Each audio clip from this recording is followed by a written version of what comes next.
a nossa audiência entender que a raiva, realmente o que mais motivou essa ação ilegal, e eu digo para você ilegal porque eu tenho fontes de que agentes estiveram trabalhando numa atividade que não é permitida de você fazer uma atividade policial de investigação em outro país. Olavo é do Carvalho, melhor canal de corte do YouTube. Coronel, uma semana bastante intensa com relação à geopolítica. Por onde o senhor quer começar? Pois é, eu vou fazer uma interseção entre dois assuntos que acabam tendo relação com a geopolítica, e eu começo dizendo que eu transmito ao vivo para você um grande abraço que o Alexandre Ramagem te mandou agora de manhã. Eu conversei bastante com ele e eu fiquei muito feliz. Eu digo para você que eu ganhei o meu dia, eu disse para ele ouvindo a voz do Ramagem hoje de manhã. E esse assunto ele tem uma conotação geopolítica, e eu vou te lembrar que nós estivemos juntos no Chile, na posse do CAST, eu e você, conversamos lá com a Maria Corina Machado, com a Jane Yanes, né, com a Janine Yanes, que é aquela ex-presidente da Bolívia, que ficou presa ali quase 5 anos. Tivemos oportunidades fantásticas ali de estabelecer conexões, mas você sabe que eu tinha uma pauta para cobrir no Chile e que eu não cobri, e eu não consegui, e que era exatamente uma situação traumática para o povo chileno, obviamente ligada à questão da imigração ilegal. Eles hoje estão fazendo um esforço essa semana, inclusive eu não sei se você acompanhou, Pitoli, mas houve o primeiro voo já de deportação. Eles farão agora voos semanais de deportação para o Chile. Isso foi um problema gigantesco, porque o Chile é um país pequeno, com uma população pequena, e praticamente eles chegaram quase a 10% de imigração nos últimos anos. Você imagina 10% da população ser de imigrantes, quando grande parte de imigrantes ilegais. E de onde vinham esses imigrantes? Uma parte vinha da Venezuela, um grupo gigantesco. Eu me lembro que nós pegamos várias vezes Uber lá em Santiago do Chile, e quase praticamente todos eram de venezuelanos. E a gente ia conversando com eles. Também havia muitos bolivianos, mas também haitianos. E por que eu estou contando tudo isso para falar sobre o Ramagem?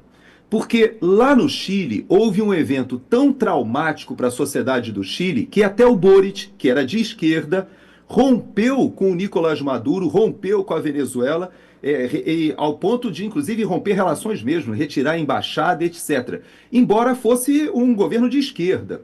E por que aconteceu isso? Porque havia um tenente que era alguém muito conceituado na Venezuela, e que saiu das Forças Armadas em protesto com toda aquela situação que se formava, que avançava sobre as Forças Armadas da Venezuela, e migrou para o Chile. E conseguiu residência legal no Chile, ele não estava ilegal. Mas ali no Chile ele continuou fazendo o seu ativismo político pelas rádios e pela internet, em última instância.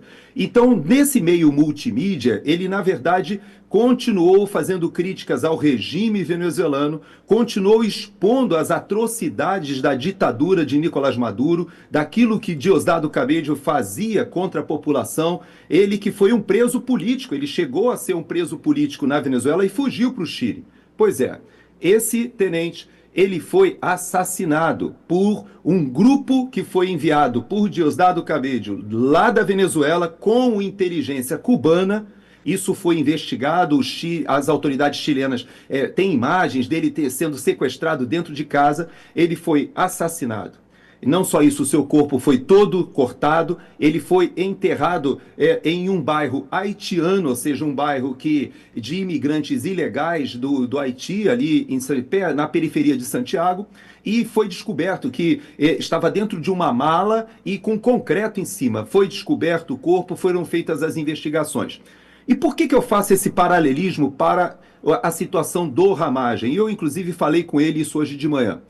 Porque o que mais incomodava o governo brasileiro em relação ao Ramagem não era nem somente o fato dele ter adquirido a situação de vir aos Estados Unidos e solicitar o asilo político. Não era nem somente essa questão. Para eles, o que mais incomodava era a mesma coisa que aquele tenente lá no Chile fazia, que é a comunicação pela internet. Hoje, o poder das redes sociais, o poder do jornalismo independente, e isso que o Alexandre Ramagem fazia junto à Timeline com o Alan dos Santos, ele ainda pegou a época com o Max também, com o Lacombe. Hoje o Max está conosco aqui, junto ao time da Auriverde, mas durante bastante tempo a gente ligava ali na Timeline e via o Alexandre Ramagem fazendo comentários ao lado do Max, do Lacombe, do Alan dos Santos. Isso impactou de tal forma, Pitoli, e é importante a nossa audiência entender que a raiva, realmente o que mais motivou essa ação ilegal, e eu digo para você ilegal porque eu tenho fontes de que agentes estiveram trabalhando numa atividade que não é permitida de você fazer uma atividade policial de investigação em outro país. Veja bem, o nosso diretor da Polícia Federal é muito mais grave até do que tomar uísque com o Daniel Vorcaro numa degustação em Londres, ele que é o investigado, mas ele ali estava junto com o PGR, estava com o ex-ministro da Justiça Lewandowski, então, junto com Paulo Gonet, Lewandowski, Alexandre de Moraes, que era ali o homenageado, acho que o Hugo Mota também estava presente, um grupo, né? Um grupo que estava com alguém que nós sabemos hoje que é um grande articulador de uma quadrilha perigosíssima, eu posso dizer até, do crime organizado em Brasília, pelas conexões que tem.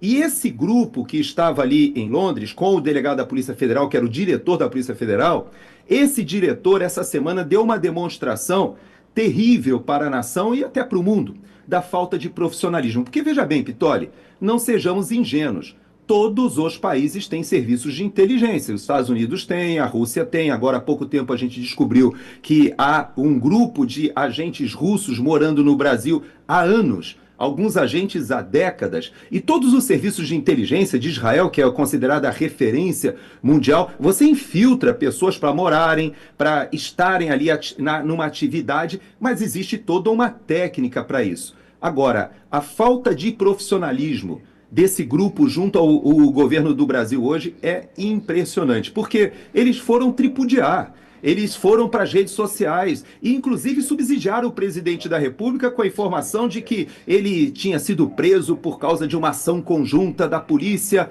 como se fosse possível você fazer uma ação conjunta da polícia subsidiada em aspectos que não poderiam ter sido feitos por alguém com visto de turista, porque havia agentes da Polícia Federal em solo americano com vistos de turista, fazendo uma atividade proibida. Ao contrário do Ramagem, que, quando ingressou com seu pedido de asilo político afirmativo, que é diferente do asilo defensivo, eu já expliquei isso lá junto com o Silvio Navarro, eu recebi um monte de mensagens depois agradecendo o que nós batemos, esse papo que a gente bateu ali à tarde, esse papo que orientou as pessoas a entenderem. O caso do Ramagem não tinha nada a ver com aquelas mentiras que foram proferidas ali pelo diretor da Polícia Federal e até pelo presidente da República.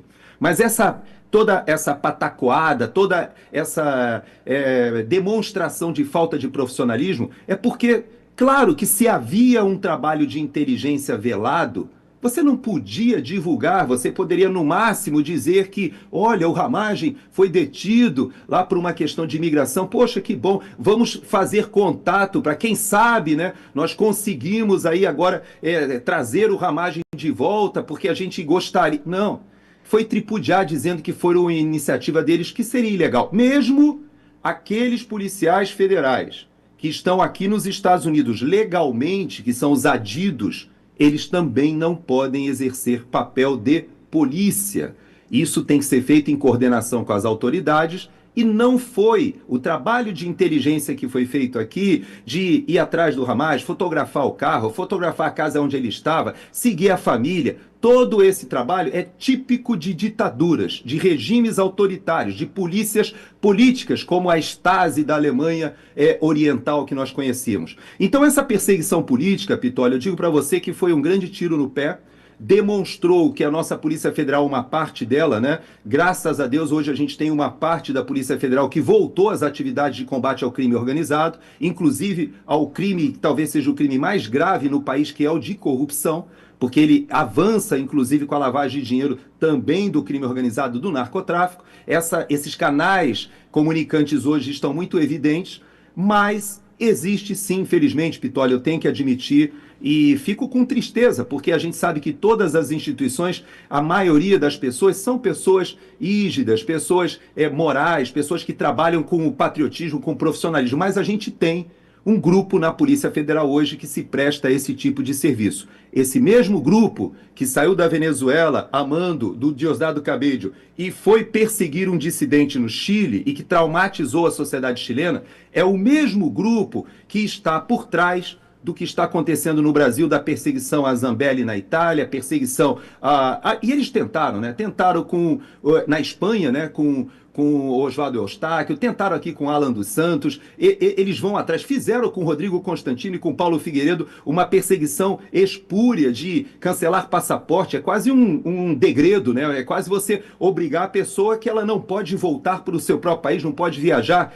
e bloqueou os bens. O Rodrigo Constantino, para mim, é um dos exemplos mais emblemáticos, porque eles só liberaram os valores que ele tinha bloqueados no Brasil porque ele estava com câncer e todo mundo viu, e porque ele depois obteve a cidadania americana. Quando ele obteve a cidadania americana, ficou notório que aquela perseguição política era ridícula, até porque nunca foi denunciado formalmente, ou seja, ele na verdade estava em um inquérito que era instrumentalizado para perseguição política. Então, Pitoli, esse evento do Ramagem com certeza vai ajudar muitos brasileiros aqui que estão com asilo político, porque eles vão pegar esse evento e escreve o que aconteceu e coloca como um anexo, né? Você faz um apenso ao seu processo. Com certeza isso dá mais peso, porque mostra, houve um engajamento até do Departamento de Estado nessa situação, graças ao Eduardo Bolsonaro, o Paulo Figueiredo, tantos outros ali que fizeram essa pressão, e que, de certa maneira, essas 48 horas que o Ramagem ficou fora de casa,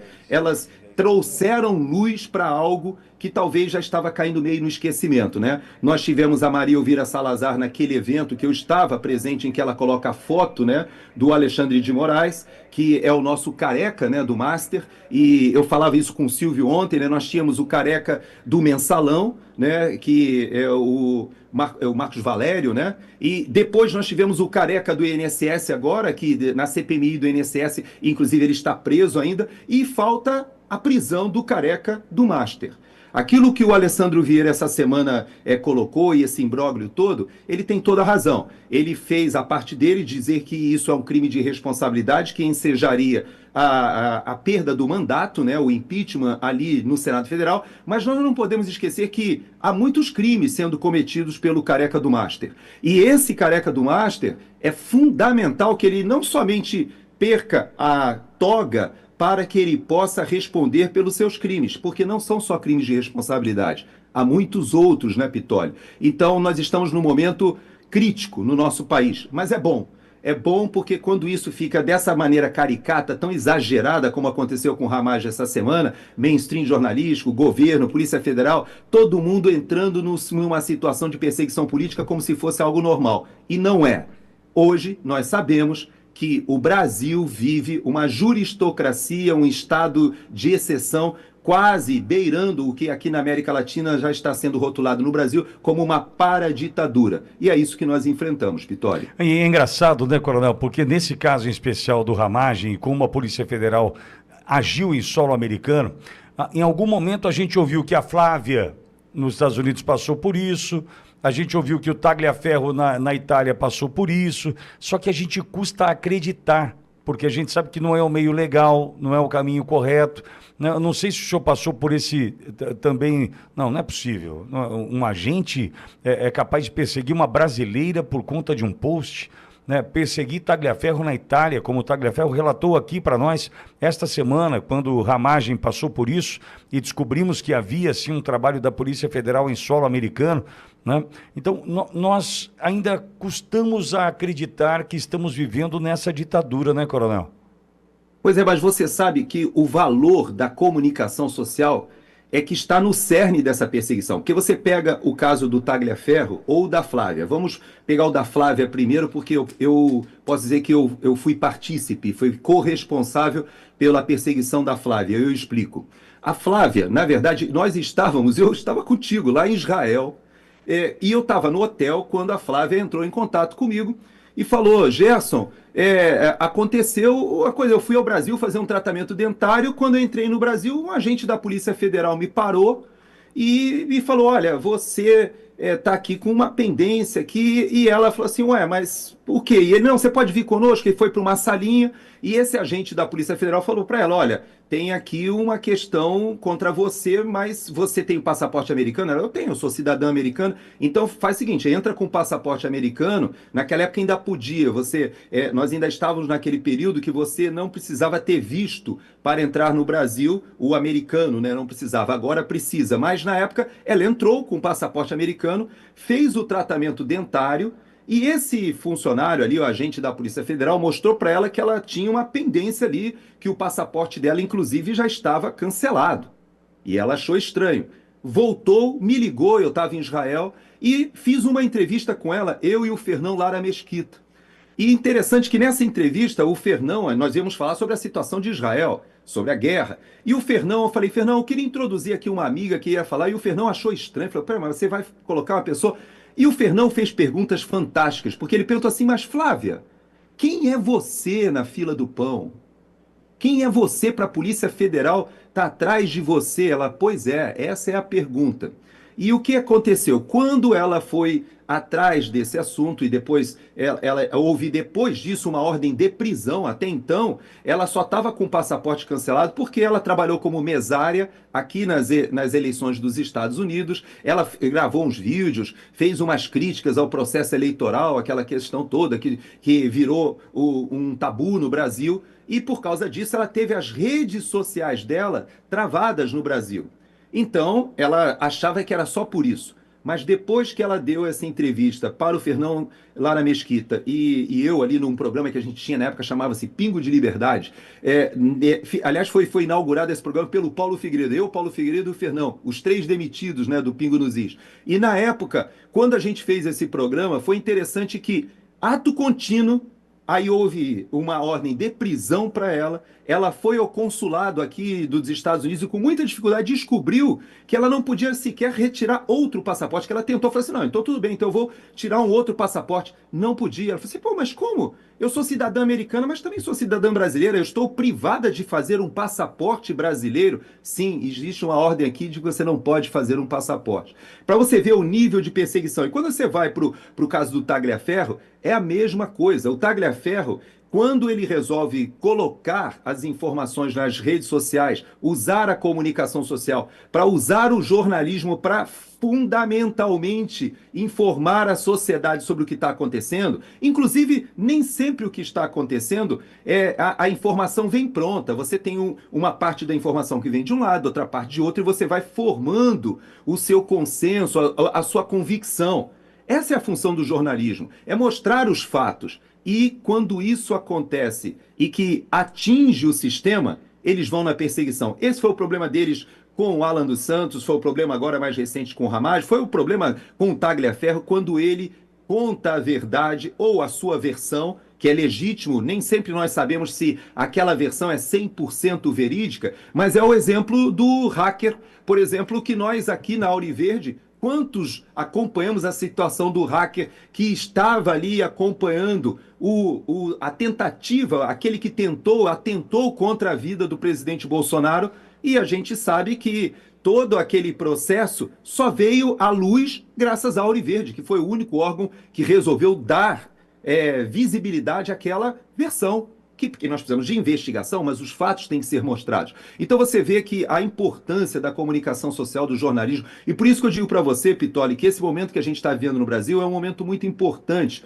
porque eu vi a reportagem que vocês falaram sobre a questão da Rede Globo, a gente vê como estão agora as jornalistas, né, e os jornalistas que avançaram no caso do Master e do Careca do Master, todo esse imbróglio envolvendo a esposa do Careca do Master, que recebeu ali os 129 milhões, toda essa estrutura hoje está vindo à tona porque o jornalismo, do mainstream jornalístico, de repente percebeu que sim, eles têm uma contribuição para a elucidação dos fatos e eles sabem fazer jornalismo, né, Pittoli? Você que é um jornalista já experiente, um radialista, você sabe que esse pessoal voltou agora ao jornalismo investigativo mas eles sempre souberam fazer. Não faziam antes porque não era conveniente. Enquanto você está assistindo esse vídeo, milhares de brasileiros patriotas estão conosco em nossas transmissões ao vivo. De manhã, das 8 da manhã até a 1 da tarde, tem Jornal da Auriverde Brasil. Para fechar o dia, tem o Primeira Página, das 5 da tarde até as 7 da noite. Notícia em tempo real, com análises especialmente feitas para você. Inscreva-se em nossos canais, @Auriverde Brasil, a voz da direita.